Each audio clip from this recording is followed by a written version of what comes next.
I hated every guy I played against. And I must say that the opposition, whether it be Toronto, Montreal, New York, Boston, Chicago, they felt the same way. And this was a feeling. It was a feeling of hate.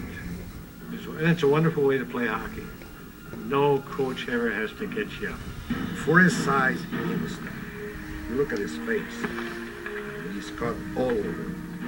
Never backed out. Nobody. I remember him and Rocket. It was unbelievable. Rocket used to hate his guts, I mean, to the last degree.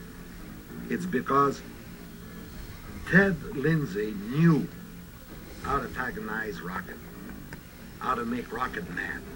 Not because he hated Rocket, but all of a sudden he found something to make Rocket slow down. Myself, I used to try to insult the Rocket. I used to try to get him so mad at me that he'd forget about playing hockey. And a lot of nights he would get that mad. And I was accomplishing what I wanted to accomplish, but I also made sure that I knew where he was and I knew what he was doing, because there was, as I said earlier, there was only one thing that there were nights that he'd love to see me dead. You know, well, I had a few little scrap with him, and I hit him once in Detroit after he was calling me all kinds of names. And after I hit him, he didn't bother me anymore. But just to say me, he was a good hockey player, hard worker. That's the main thing. But I enjoy watching a guy like that, no doubt about that. But I didn't enjoy to play against him. Ted Lindsay, every building that he went, they hated his guts. Because you know what?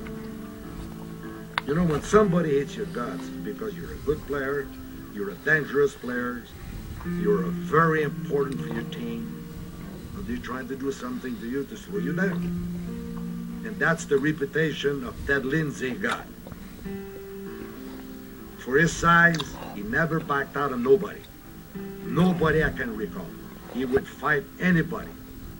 He would give you body checks sometimes. They were not always clean, but that was terrible Ted Lindsay.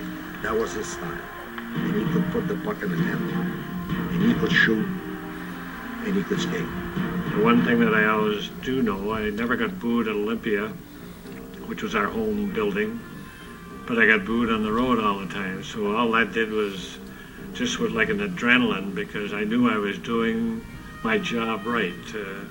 If I was getting cheered on the road, then I know I was doing my job wrong. Ted Lindsay was one of those guys that was a feisty player on the ice. He gave it 100% all the time, and likely one of the great left wingers, if not the best left winger of them all. When he was playing with Howe and Abel, that was a line. That was a great line, and Ted Lindsay was an integral part of that. Ted Lindsay, who'd retire as the league's highest scoring left winger, was always a battler. But he was traded to Chicago by the fiery Jack Adams, who accused him of being a troublemaker. Lindsay's crime had been trying to organize a players' association to loosen the owner's grip over the players. The association was formed for the benefit of hockey, for the betterment of hockey, for the fairness of hockey. You have to have a boss, you have to have an owner, you have to have rules and regulations. I understand that. But they didn't think that we were smart enough. They thought we were all dummies. And maybe that's our fault. Maybe we let them believe that all these years. None of us would ever do anything to hurt our game. We only wanted to complement our game. But that they couldn't understand. I never thought about, worried about what people thought of me. All I do know is that when I went to play hockey, I never cheated anybody. Anybody that was sitting up in the stands, they got everything that Ted Lindsay could give them. Now, there were some nights, maybe, I didn't have my skates on the right feet, but it was still the best that Ted Lindsay could give that night. I never cheated a fan, and never ran away from anything that was my responsibility.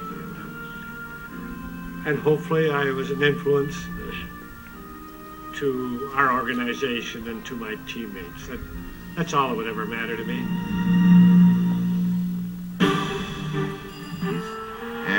they had become